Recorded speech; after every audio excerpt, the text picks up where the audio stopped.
Hey, good afternoon, good morning, good evening, whatever the case may be. Welcome to a Way Offsides pop-up where we talk about things that are on our mind. And tonight we want to talk about something pretty impressive that we kind of found. We took a look back at some of Alabama's recruiting classes, specifically 2017, and we found a really interesting trend that may correlate with what's going on in Tuscaloosa.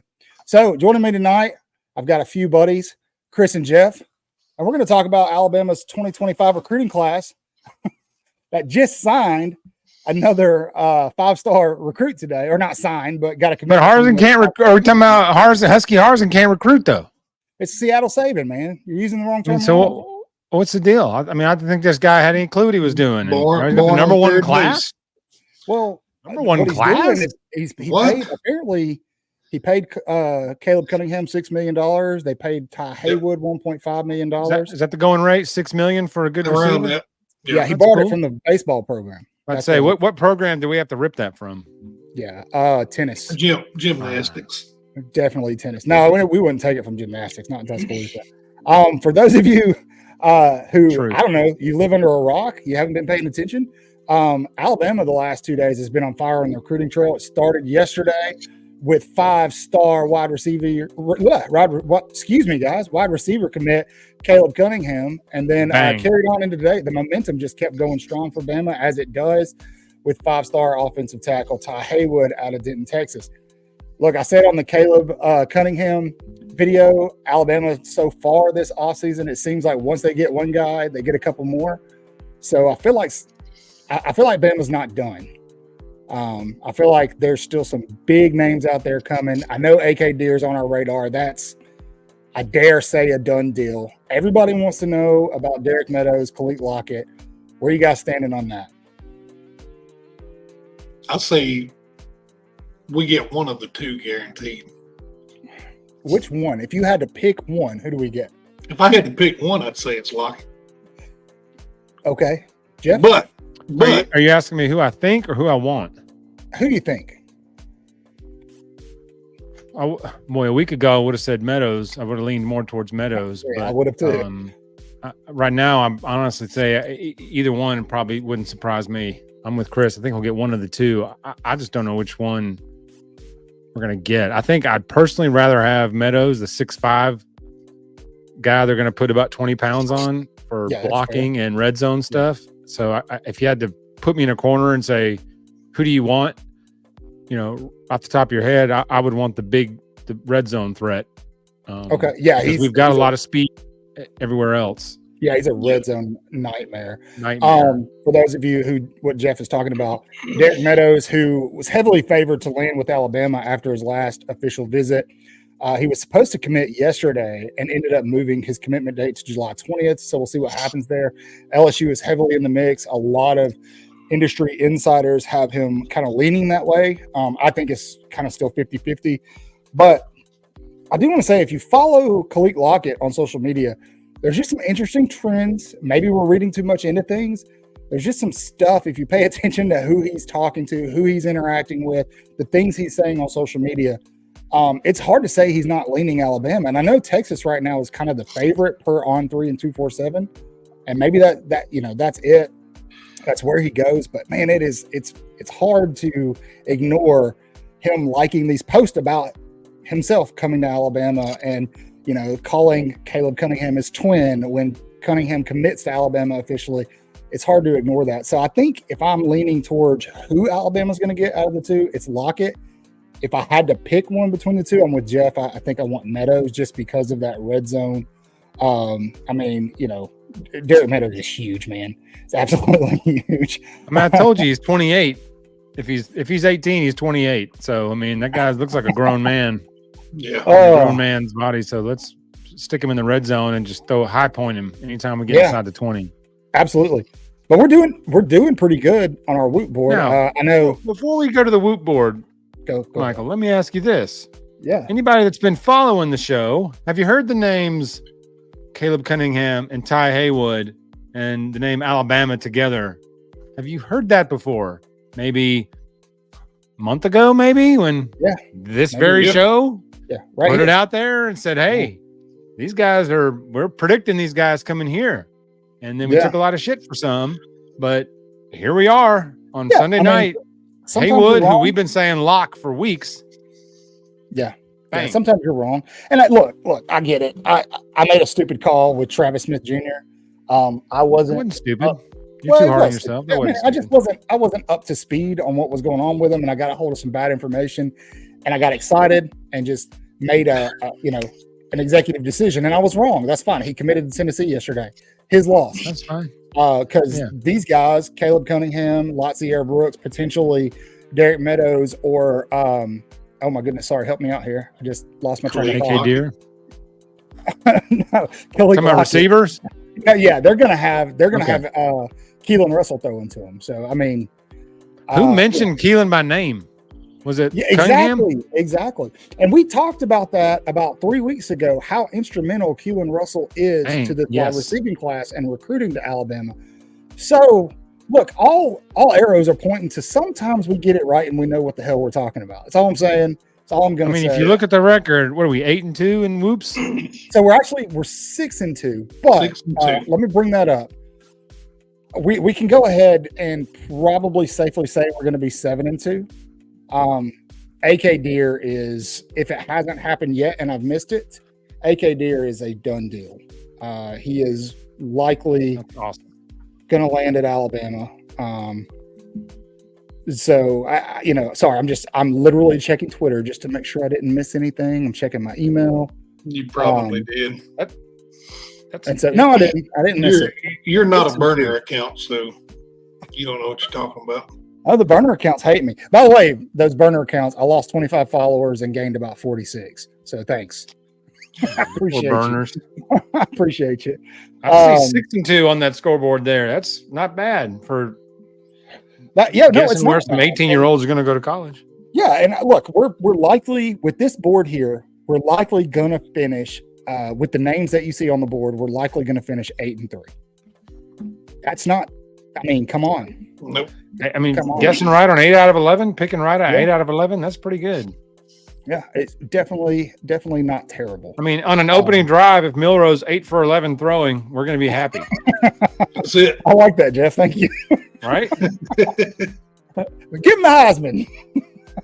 I mean, right? Fair judge goes 8 for 11 in the Orioles series. That's been a really hell of a good series. But I'm going to go on and tell you, if we go 3 and out, the first drive is over with. Season done. And one of them is right down here, I think. Yep. Yeah, it's going to be bad. You guys just keep me reeled in. The first punt of the season, Michael's going to be off the especially if he shanks it. Especially if Burnett goes back to 2 years ago, Burnett, and hits one off his shin bone for about 18 yards. I'm going to be like, this is all Nick Saban's fault. Somebody hire him and refire him. Let's go. Hey, at the start of last year, James Burnett was like one of my banes of existence when we were going down the roster because I couldn't stand that we had the only Aussie running punter that couldn't punt. But Burnett shut me up this past year. I mean, I ate Major Crow with that guy because he was as clutch, one of the clutchest players we had with some of those punts he had. Yeah, but we can all agree we miss J.K. Scott. Oh yeah, who doesn't miss J.K. Scott? That guy was a beast. You know who I don't miss? But I'm not a fan of field goal kicking anyway, so I don't miss Cade Foster. We'll get into nobody does. Case in point, why I'm not a fan of gimmicky plays in a football game. That's what kicking is. It's a soccer play in a football game, and it's a gimmick play, and they're not football players. You guys remember Adam Griffin? He never stood a chance. I mean, we could do a whole show on all our crap kickers except for Will Too Real. Looking at you, Jeremy Shelley. Although Shelley was money in that championship game. Inside 40, absolutely. Shelley was money. Problem was they'd put Foster in at 41 and he'd hit it in the parking lot. That's right. Anyway, that's a whole other show we can go on. I was really worried about Alabama regressing with Will Too Real hightail it to the NFL, which kudos to him. But I think we're going to be okay, man. I think we're going to be all right. And you'll see in a minute why I'm saying that. But before we get there, I don't know. I eviscerated this kid last year for winning that Groza Award over Reichert. Man, I just slaughtered that poor kid. And then he transfers to Bama. I was so pissed off, and now he's our kicker. Now he's our kicker. So I'm like, hey, we just got the Groza winner. What are you guys talking about? Yeah, all's forgiven, man. All's forgiven. Did you guys see this? I did. That looks like number 1 to me, but I don't know. Well, Maybe I need a new one by monitor. Alabama's name. That is We'll it. say 247 still has Alabama at 2 because they have Latsier Brooks as a 3-star. Yeah. But he's not a 3-star. Okay. You know what? I don't think they've actually On 3-star, more like it. Yeah. So have you saw the Georgia fans finding a way to cope about the 2025 list? Let's hear it. They said the only reason Alabama's won is Here we because go. of quantity and not quality. Oh. Yeah, that's what they're saying. So we have the highest quantity of 4 stars, almost the highest quantity of 5 stars, almost the highest quantity of 4 stars. So It's quantity, not quality. Well, yeah, That's both. their excuse. That's a silly it's argument. not quality. It's not quality, but we Yeah, have but the that's most stars. Georgia's Well, it's not quality. Georgia's reverting to the same thing that Auburn fans are. They're finding a way to cope. Sure. Cope skills Alabama's lacking. got what? 4 more commitments than Georgia right now. That's it. Mhm. Yeah, But that's it. I mean, we still have a lot of room for movement. Which, don't get me wrong, so does Georgia, and they're likely the guys that Georgia has left are likely 5 stars. Georgia's probably going to finish with the number 1 class. I'm not Maybe. trying to crap on Maybe. Alabama, but that's the truth of it. That's probably what's going to happen. They should. They've been favored to finish number 1 for Yeah, forever. But it's- So but it's I would okay expect that. because half of those guys are going to get arrested for reckless driving, and then the other half are going to leave next year when the transfer portal opens. So do you think? Oh, yeah. Do you think NCAA or whatever they're calling it now, college football 25? You think they're going to unlock something for Georgia where you can drive under the influence? no, but you don't need to download real time roster because then half your team will be suspended for the first game. So I would wait on the DLC until like week 2, That's week it. 3. It's just going to be like a GTA spinoff, man. That's Exactly it. what it is. Like when you play with Georgia, it just drops you in like that third person free world. You automatically have 4 warrants. Drops you at 4 stars, right off the cops bat. chasing you. Yeah. You can't use the cheat code to take off the wanted level. That's it. GTA 6 Athens. Athens, GTA Athens. That's exactly what's The in the dog pound. Oh, that's good. Man. But here, so far right now, Alabama's sitting with the number 1 recruiting class in the country, folks. Fraction of a point I ahead heard him of right. Ohio State. They said it couldn't be done. Sure They did. called him Husky Harson, That's it. and here we are. That guy's not gonna have any idea what he's doing in the South. No. But they But obviously now it's didn't- all Saban, right? It's because Saban's there. That's Yeah, why well, that's I a new mean, yeah, thing. you All the gotta- money yeah, in yeah. Saban. Yeah, you got to default to the Saban excuse. Yeah. What they That's it. didn't do was they didn't watch the breakdown of coaches and this pipeline that DeBoer built that we posted on YouTube. If they would have seen that, I knew what then he they was would know- doing. They would have known what was coming, man. The guy knew what he was doing. He knew when he built that staff exactly what he was doing. Exactly. And he knows he doesn't have the relationships in the South he needs. So he hired people that do. That's He said it when it was why a lot of people are like, Business. well, we need this and we need this coach, and why hadn't he hired a coordinator? It's because he was picking the right ones. Bingo, for this reason. And here it Yep. is. You're seeing the fruits of the labor, folks. Yes. And look, Kalen DeBoer has won everywhere he's gone. For those of you who are like, he can't win in the SEC, he's won everywhere. And now he's inheriting that brand, that A. Somebody point at the A in the corner because I'm going to mess it up and know it. There he is. That one There, there that is. A right there. Or how about that one up there? Yeah. That A over there. That A right there, like I keep saying it, and I'm trying to, we'll hashtag this. The brand is lethal. That A is lethal, man. And so you tack that on. He trimmed the fat. I saw that. Trim the- That was the Star Trek sign. it was. That's it. That's not the Star Trek. You're doing something else. Live long and shocker. I meant prosper. Sorry, we have derailed.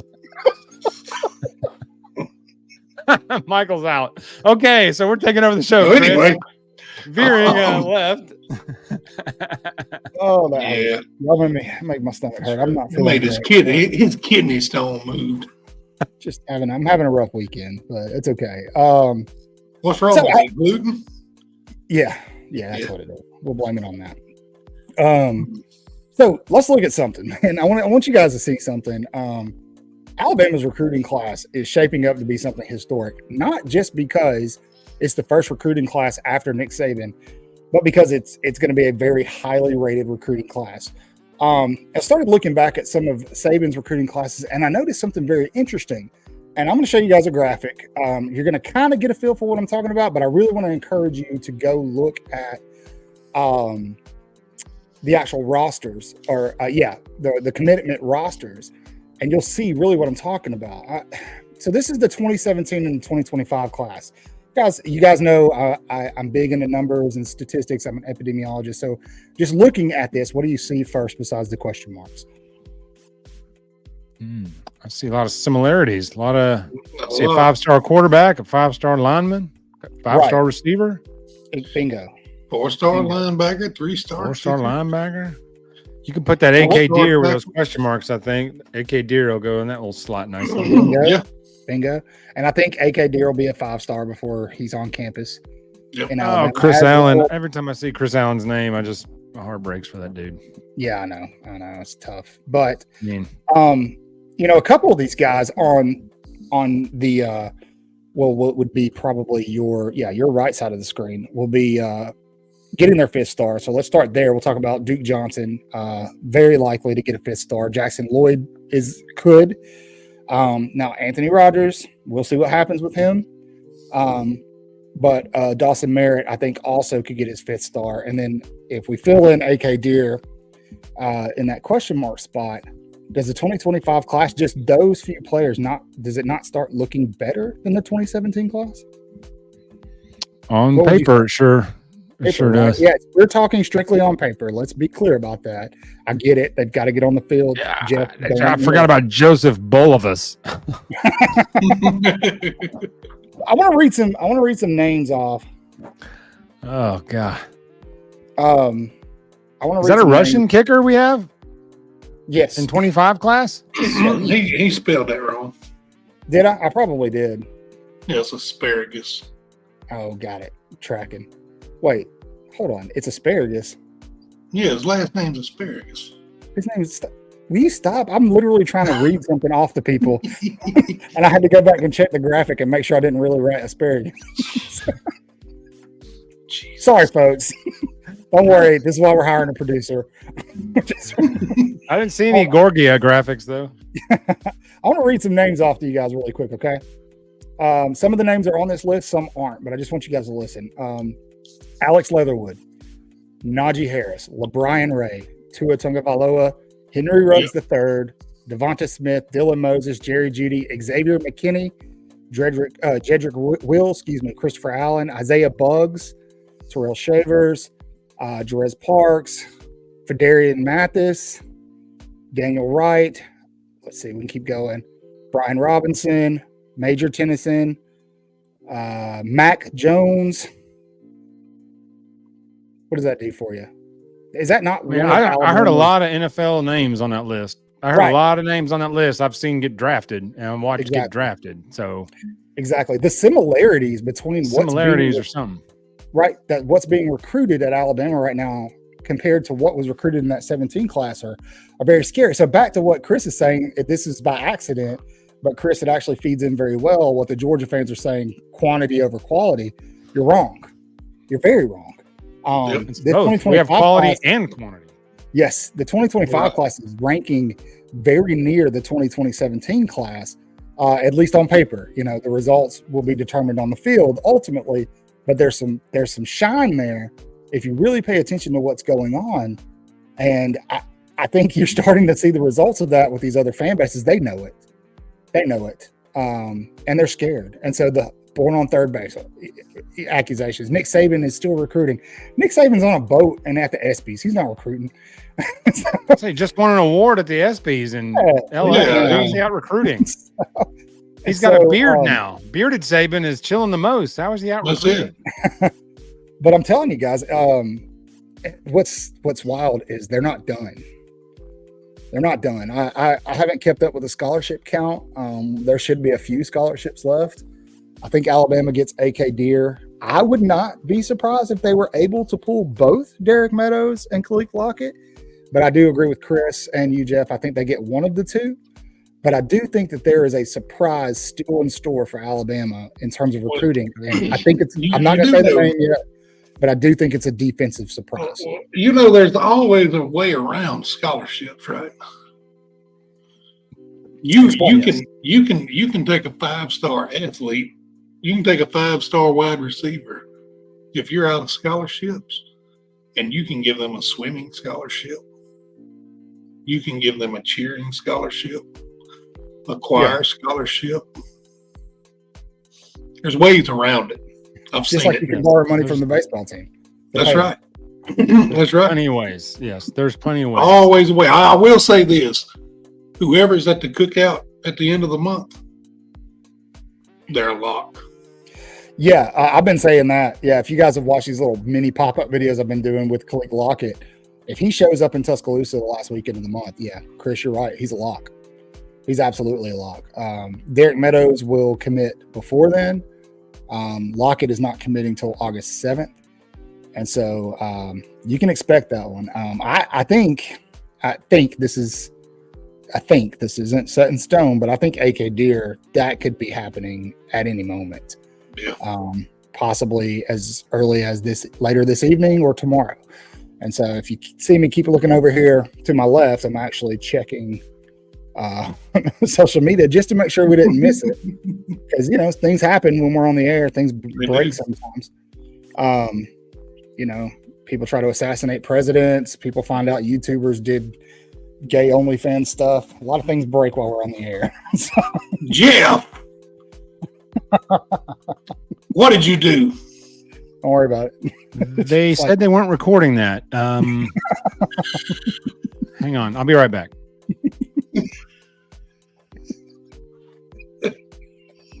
But for those of you, well, none of you just joined us. The boy watch. Yeah, nobody just joined us because this is a live. No one's watching us right now. Yeah. This isn't live. But like we've been talking about, Alabama with the number one recruiting class in the country as of right now. We'll see if they can hold on to it. I do think if they want to hold on to that number one spot, they're going to need a couple of surprises. One big one they would need would be Justice Terry. We'll see if that happens. Right now, everybody has him favored to Georgia.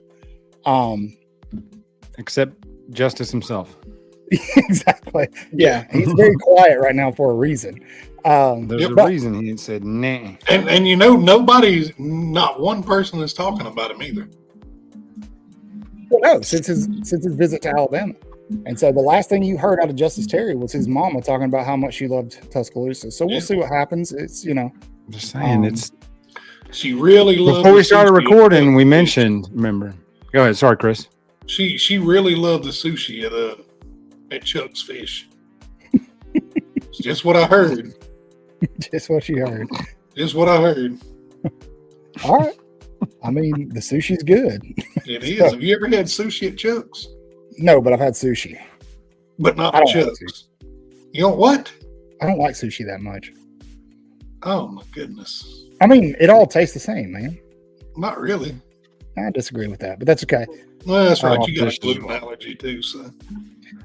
Thank you.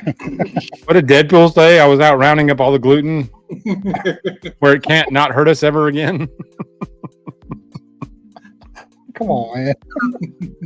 I should have never told you all that. But like we said before we started recording, I can say I have witnessed his gluten shortcomings firsthand, and it's not nice. Thank you, Chris. He held my hand in the bathroom. He held my hair back for me. Wow.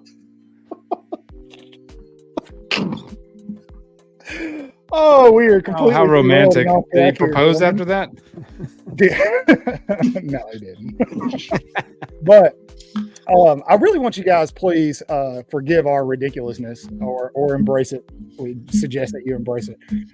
Definitely go check out what I'm talking about and compare this 2025 class with the 2017 class. And I think you'll pick up on a lot of what I'm putting down is that there's some legitimate similarities between the two classes. Now, I'm not calling Keelan Russell Tua Tagovailoa. What I'm saying is that Keelan Russell is the class structure is very similar to what we saw from 2027. The rideouts, right? Jeff and I, we always, and Chris, but we always talk about this potential rideouts 2.0 reloading. Well, that's where it started in that 2017 class, right? You're starting to see it start, Ryan Williams last year's class, but now this 2025 class is supplementing Ryan Williams very, very, very well. And man, I'm telling you, yes. if they pick up a couple of these defensive guys, if they can pick up a Justice Terry or somebody like that, it's going to make waves across the country in terms of recruiting. And it's going to, Agreed. If Alabama's not already on the map in recruiting, which they should be, you other fan bases can say what you want to, but you see what's happening and you just don't want to admit it. That's fine. You can lie to yourself all you want to. It's still going to happen. And so he's absolutely, and these teams, these classes are constructed, built very similar, interior, offensive line, speed on the outside, a guy that can deliver. But, Tua wasn't Tua when we signed him. He was, he was hyped high school quarterback, but we had no idea what this guy was going to be. He couldn't beat out Knuckleball Hurts to start his career. And look what he turned out to be. So it's like, by saying Keelan Russell is on par with Tua, you can say that now, because at the time Tua was just a highly rated Elite 11 QB winner, just like Keelan Russell. Okay. Yeah, so they're built the same. These classes are being constructed very similar in terms of positions and skill sets and the guy to deliver the ball, the most important piece of the whole thing. You got the left tackle and the quarterback. Bingo. Alex Leatherwood and Tua. Yeah. Same idea. It's very interesting, Jeff, to your point. The classes are constructed the same. And so it makes you wonder if that's actually being done by design on purpose. If DeBoer, Coach Shepard, Sheridan looked at that 2017 class and were like, this is where we start. We need a class like this. This is where we start. The similarities cannot be denied. But when you look at it, it's eerily similar. And I've been hinting at that in other shows and other uploads. But I definitely encourage you guys, go take a look at those two classes. You can look at them, where. I don't have to tell you. I'm not going to promote. And I even did this, and I'm the biggest. Oh my God, dude! You can't compare these guys to guys that won 2 rings and got drafted in the NFL. You can't compare these two. Like, what the hell? Yeah. But I had to step out of myself there and say, okay, he's actually talking about the construction of this class and the positions and the star ratings, and yes, it's very similar. So the question can be asked: could this class be better than 17? Bingo. Which is very high. The bar is set high. Yeah, I think it could be. I think it absolutely could be. Is Caleb Cunningham going to be the next Devonta Smith? Probably not. He's probably not going to win a Heisman Trophy. But Smitty was insane. Yeah, that's a generational type talent right there. But if he can be, half of what Smitty was, and you combine him with a guy that's half as good as Waddle or a guy that's as good as Jerry Jeudy was, look out, man. In this offense. Bingo, we're not talking about the offensive scheme as much as we're talking about the actual players, but putting these guys in this system. That's right. That's been proven. You look at what Alabama already has there. Ryan Williams, right? We all know Ryan Williams is probably going to play a little bit this year, but I posted a video yesterday about who Alabama's X factor is. And for me, and I didn't confer with you guys about this. This was just my opinion. Kendrick Law. I think Kendrick Law is going to be, I think, I said it in the video, he was drastically underutilized last season, but he's that guy that DeBoer and Shepard and Sheridan have their finger on and go, we can do whatever with this guy. We can move him anywhere on the field, halfback, full, anywhere. Yes. X, Y, Z. Go watch Deebo Samuel film. I'm not saying he is Deebo Samuel, but look at the way they're using that Kyle Shanahan uses Deebo Samuel in that 49ers offense. Yeah. Obviously not saying that Law is on par with Deebo Samuel, but they move him all over the field, receiver, running back, slot, reverse, whatever, and the guy's a monster. So I think Law can have that same kind of impact in this offense as a piece you can put in 4 different spots. Yeah, and like mismatch him. If you can keep a guy like that for his senior year, and they don't have to keep him, but if he stays for his senior year, and then these guys, Caleb Cunningham, a Derek Meadows, or a Kalik Lockett, are playing underneath a guy like him or Kobe Prentice or Ryan Williams, who's got a year under his belt. What they're going to learn and move and step into, I mean, they're going to be set up for extreme success. And we all know that DeBoer has no problem putting wide receiver talent first round in the draft. He's done not a problem, right? And so not a problem. And he's never had receivers at this level, a group at this level. He's had 1, maybe 2. Mm-hmm. And Romeo Dunze, first round draft pick, can't deny that guy. But he didn't have 4 in the room, or 5 or 6 in the room. Yeah, now he's got a whole garage full, man. Now he's got a garage full of receivers, and he's just like, it's going to be nasty, dude. I mean, seriously, it's going to be nasty. And I think next year's offense is, man. It's going to have an identity. We haven't had an identity in 2 years. That's right. It's going to have an offensive identity next year, finally. Can I say, just, butterfly effect here? A lot of what we're seeing right now wouldn't have happened if Julian Sayin stayed in Tuscaloosa. That's a very valid point. I don't think we would have got Keelan Russell, and Keelan Russell was a catalyst to a lot of these wide receivers wanting to come to Alabama and play. That could be a reason why Sayin decided he wanted to go be a backup at Ohio State, was because he knew something we didn't about the quarterback talent that was on the horizon. Yeah. Well, I think, there was a lot of talk around what happened with Sayin. Some of it is true, some of it's not true, but I think somewhere in the middle is the truth. And I think what you just said is probably as close as the truth as we'll ever actually get. I have no source for that or no whatever. That's just my gut telling me that he and his dad stepped back and said, this Keelan Russell is not going to be backing anybody up. And I was a huge Julian Sayin fan. Like, when I saw the videos of him doing those QB drills and how quick his feet were and his mechanics and the zip on his ball, like, I was like, you put this guy in an offense, look at his footwork. It's already better than the footwork of the guys we have on the team now. Yeah, how quick his feet were and as quick his release was. And so I was salivating over the Sayin to Ryan Williams connection that was coming up. Right. And so for me to say, have fun in Columbus is something, because I was a big Sayin guy, and then he bounced and Keelan Russell came on, and watching Russell stuff, I'm like, okay, Sayin saw this coming and said, nah, I'm out of here. Yeah. That's just my gut. Nobody's told me that. That's just me. And Russell coming in. It. With him coming in next year, what do you think? You think he's going to come in and win that starting spot? So I think first of all, depends on who's in the room. Jeff, because I know the people in the comments are going to go crazy. When Julian Sayin decommitted, Keelan Russell wasn't committed to Alabama yet. But I know. Think, to your point, Anthony Mack coming over, Julian Sayin saw the writing on the wall, and that he didn't fit what DeBoer's trying to do. Well, DeBoer never recruited him to Washington for a reason. Right.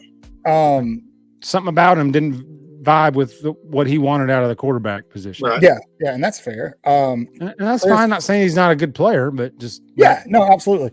Chris, to your point, I think we're going to get a year of Ty Simpson. I do too. Yes, I do. I think we're going to get 1 year of Ty Simpson. He's done it right. They've got to try to roll with him at least for one season, and I think he's going to do amazing. It'll be a Mac Jones type performance. Basically 1 year to perform, to get himself drafted. Like Mac did, who just went out and killed everyone.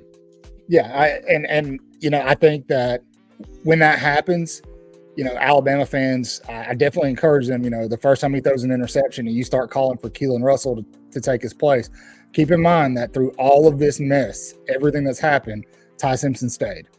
Roll with him. He will throw an interception, everyone. Yeah. Ty Simpson, when he gets to start, will throw an interception at some point. Yeah. Just prep you. Michael, He may drop the ball, come off the running ledge across now. the He's plate. going to throw a pick. He might even throw 2.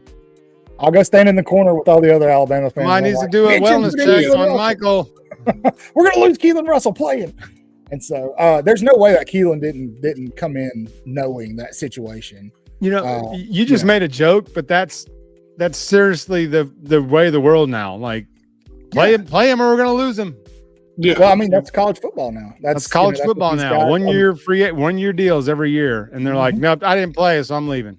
There's no process anymore, except for the select few that still believe in that, Ty Simpson, and stick through the process because you just need one good year. You don't need, it's not how many good years did you have or how soon did you have that good year. All they care about is what have you done for me lately. That's Mac true. Jones was poop. And then he had that 1 year and was incredible. And at no point at any of the mop-up duties that Mac Jones played did he have us going, that guy right there is a badass. You know, he was a 50% thrower, weak-looking arm. He weighed about 80 pounds. And you're like, okay, what's the plan after this? Because this guy's not the plan. And then he took his opportunity, that Michigan Bowl game, first play, bang, touchdown. All right. The Iron Bowl, you know, the fluky Jordan Hare stuff. Oh, gosh, just a bad pick 6 he threw, but he lit Auburn up that game. Just so happens that they got to bounce off the helmet for a pick 6 and then a bad Mac Jones throw. I mean, Mac made a bad throw. Look, I also want to just piggyback off of that because the other side of that camp, the first time Jalen Milroe this coming up season misses a wide open receiver or he's going to too long, takes a sack or doesn't throw it away. He's going to get sacked. That other side of the camp is going to be yelling to bench him and take him out. Yep. It happened last year. Don't do it. Keep in mind, Jalen Milroe stayed too. He got benched and stayed. Yeah. I mean, the dude got benched and it grew him. He didn't care. It made a chip on his shoulder even bigger. And then when everybody left after the season, when Saban retired, it made it even bigger. And he's like, man, give me a room full of guys that want to be here and are ready to prove everybody wrong. Yep. And we're going to show you something. And that little 10-second clip of DeBoer's first meeting with the team that January and Milroe down there, fiving and bro hugging him. It's like, that follow that guy. Absolutely. I agree with you, Jeff. And DeBoer had to win over Milroe, I think, to win over the team. And then you have to earn Milroe's trust. I said that in another video. Agree. I talked about Milroe being a favorite, a lock for a Heisman. If this one thing happens, and that was they earn his trust. His offensive line earns his trust. His wide receivers, his coaches earn his trust. That's what was lacking. 100% agree. You can see it in all the position groups. It's like it never fully met. Because they didn't trust the offense. They didn't trust Reese and what the game he was calling, I don't think. I think there was always that little twitch in the back of your mind going, just couldn't buy into everything he was doing because they didn't really know, like, what were we doing? We didn't know from quarter to quarter what kind of offense we were.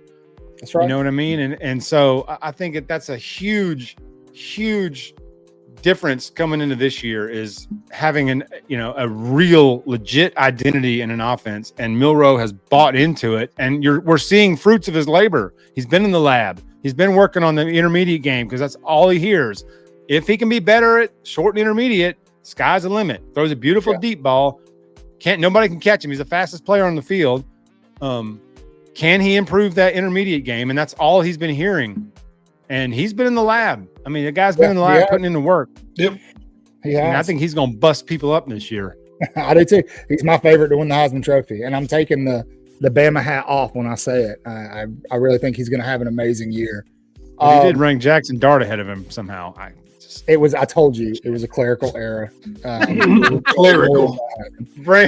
It wasn't to get a reaction out of people at all, I promise. It worked, though. I wouldn't do that. So did. Anyway. Me included. I had to pull my car over the side of the road. What? I got a message from Jeff at midnight, like, I can't do this crap with you guys if you are going to do that. Like, good luck, but I'm out. I'm done. Really, before we go. That's not true, but no, it's not true. I never hit send, but I did have the message. before we go, I want to encourage you guys, go take a look at the full 2017 class and compare the structure of that class to what's happening with this 2025 class. And you'll see what we've been talking about, the similarities there, the almost mirroring of that. I mean, probably I would venture that 2020, you could make an argument for the 2019 LSU offense, but that 2020 Alabama offense was one of the best we've ever seen in college football. And this class is where it came from. And Truth. These coaches, this staff that Kalen DeBoer has put together, they are mirroring what that 2017 class looked like. They are mirroring. And you could take this list and cover up the years and the player names and just show positions and stars, and you wouldn't be able to tell which one was which. That's right. That's right. Now, let me be clear. We're not saying that, again, we're not saying that Keelan is Tua. But what we're saying is that they are recruiting this class to the same standard, to the same design and need quality as the 2017 class. Agreed. Man, and if it works, look out, guys. Just look out. Let's hit the whip board one more time. There's no reason to think it can't work with the winningest current coach going. Not in terms of total wins, but 12 losses in 10 years. Yeah. Everywhere he's gone. That's level of competition be damned. 12 losses in 10 years. I don't care. So, guys, I think with our Whoop chart, we're 6-2. We missed a couple. No big deal. I think that with the three names that you see on the Whoop chart, we've kind of talked about this already, but Bama has a legitimate shot at least 2 out of 3 of them. I think just based off of how I'm feeling, this isn't insider information, how I'm feeling, what I'm seeing on social media, his interaction with Alabama fans, specifically MJ, shout out MJ for bringing this to my attention. Khalid Lockett, I would move him more towards like a cool green in terms of where we are. Lightish green. Teal. I like that teal. Kind of an ocean green. But yeah, this is where we're standing. I think we've got a good shot to finish. I don't know what 7-3. What do you guys think? Not bad. Maybe 8-3. Maybe. Real quick before we go, I wanted to ask you guys that number 10 spot. A lot of people keep going, who's supposed to be at that number 10 spot? Don't tell them. I'm not going to tell them. But if you guys had a guess at who it is, would you want to take a stab at it? I have a guess, but I don't want to jinx it by saying his name. Well, who would you? You've mentioned his name once already. We've talked about him already once. His quietness is loud. Chris, are you in agreement there? Ric Flair. Woo! No, I'm in agreement. Girlfriend stealing, limousine riding, jet plane flying. Yeah, we're gonna. Hey, that's all. Jet plane flying. Woo! Ceasefire. Anyway, all right, guys. I think that's gonna do it. Thank you for joining us. It's been a fun weekend. I had a lot of cool news. Caleb Cunningham, Ty Haywood, more on the way, folks. As always, be sure to say your prayers, read your Bibles, wash your hands. Horns down. Horns down. And roll Tide. Roll Tide.